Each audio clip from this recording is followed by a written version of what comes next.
The carnivore diet is having its moment in the sun, and I am so here for that. You might be here because you are carnivore curious, and you might be trying to figure out what exactly is the carnivore diet and what different types of carnivore diet is right for you. Yes, I said different types. Now, I am a huge advocate of one type in particular. You'll find that out in just a moment, but there are kind of some different flavors, and I just want to let you know about those too so you can plan on where you're going once you start the carnivore diet. First, you've got my absolute favorite and the place that I think everybody needs to start, but nobody wants to. But this is called strict carnivore. And this is everything from animals, the most strict.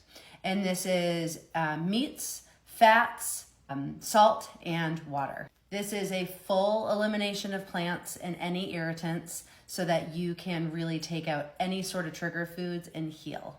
This is great for reducing inflammation, which is the root of a lot of disease, and great for any sort of autoimmune challenges. The next is dairy allowed carnivore, and this is the type of carnivore that includes things like butter and hard cheeses. So we're still not adding plants, but we are making sure that we are getting a little bit more variety into our diet. This version of carnivore with some dairy adds flavor, adds satiety, while staying pretty strict carnivore. Next, we have keto carnivore. This includes some low carb items like some soft cheeses and eggs. The reason why eggs are in this category, again, please don't get bent out of shape about what category they're located in. Some strict carnivores do eggs. But the reason why eggs are in this category is because strict carnivores take out all trigger foods, and eggs can be a trigger for some people. So the dairy products added in this version might look like having some cottage cheese. It might look like having some mozzarella. It might look like having a little bit of Greek yogurt or high-fat yogurt. These are for people who are okay with adding that low-carb version into the carnivore diet. This is also for people who want to stay in ketosis most of the time while allowing for some flexibility with adding in some carbs. Just note, personally for me and for some of my clients, when we've gone into this mode, adding in carbohydrates does actually potentially kick you out of ketosis. So while you can stay in ketosis on this if you're moderating carbs well, this version is for those who don't mind to have a little bit of low carb while offering some flexibility. The next version is a Ketovore with plants. This is people that are adding in some lower carbohydrate plants. Plants like leafy greens or avocados, things that they want to have alongside their animal-based meal. Then there's a version like hyper carnivore, which is about 80 to 90% animal-based foods, and the rest of it is plants and low sugar fruits. This is ideal for people who want the benefits of carnivore, but they also really do feel good having some plants in their diet. And the last one is animal-based, and you're hearing a lot about that lately. This is primarily animal foods with fruit and honey. This is for someone that wants a little bit of carb flexibility while staying on an animal-based diet. And the carbs will be coming from those natural carbs, not from processed foods and grains. So there you have it. From strict-based carnivore all the way to animal-based, there are many different versions of this type of diet. And I don't think we need to get caught in the nuance of it.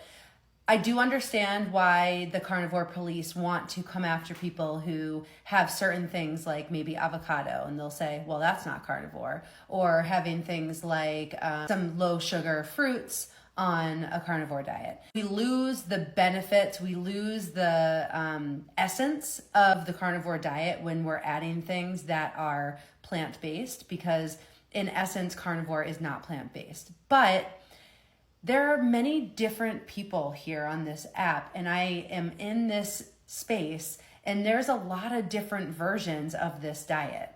But I think what we can all agree on, hopefully, is that if you're doing the carnivore diet for the reasons why the carnivore diet heals, the best way to do it is to go strict carnivore for a long period of time. If you're not willing to do that, I'm still happy with you taking processed foods and sugars out of your life. So the animal-based diet, even though it includes some sugar, some natural sugars, that's far better than having processed foods in your diet. So let's all agree on the standard American diet is wrong. The food pyramid is wrong. All of these versions that I just discussed are pretty great. I happen to think that the strict carnivore diet is the most healing and most amazing. I tend to be somewhere around the keto carnivore or the dairy allowed carnivore. But if you follow anyone on this app, you'll see that people sometimes shift. This is all a scale. So we might start strict carnivore. We get the benefits of it. I think everyone needs to see what that feels like. Then we add things like the dairy carnivore. Then we add some more things like the keto carnivore. Maybe we bop back because we realize, oh geez, I felt better on this.